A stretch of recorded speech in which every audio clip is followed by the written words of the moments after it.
My name is Jan Buerta, and in this section we are going to have a look at how supervisors can respond to assistance requests. Part of day-to-day operations in a contact center would inevitably end up where agents would typically ask for assistance at least once or twice from their supervisors. So it is imperative that your supervisors actually are aware on how to respond to these assistance requests, and in some cases how to decline the request when it does come in. As it turned out, an assistance request had just come in from John Young, as you can see on the bottom left-hand side of our screen over here. And as a supervisor, you have got the capability to either respond to it, ignore it, or you can view all of the assistance requests. In this example, I am actually going to respond to the request. This will open up a text chat window where the supervisor can reply to the initial request. This reply will be sent to the agent as well as all other supervisors that were notified of this request, so that they actually know that the request has been taken and that they can then ignore any further requests. At this point, the supervisor can then chat to the agent, vice versa. They can listen into the conversation, so they can hear what is going on.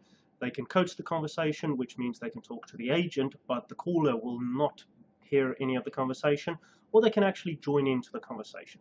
Some of the other functions include recording the conversation or starting a recording on the conversation, picking up the conversation, or actually disconnecting the conversation in extreme cases. In some cases, when an assistance request is received by a supervisor, it would actually be better for them to ignore the request and let another supervisor actually handle it.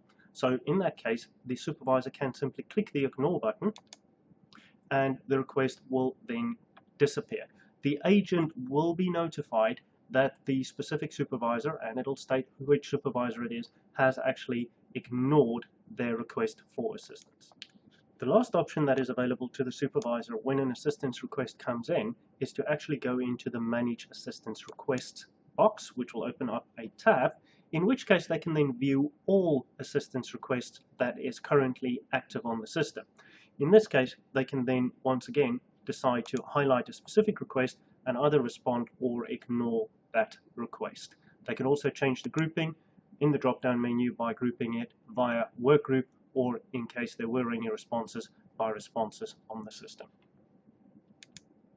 Lastly, please take note that all of these functionality will be available to the supervisors when they are logged into the IC Business Manager.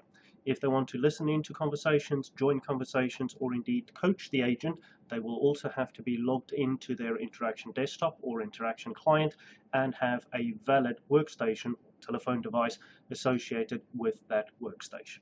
In this section, we had a look at how a supervisor could respond to assistance requests from agents. Thank you very much for joining me, and see you again soon.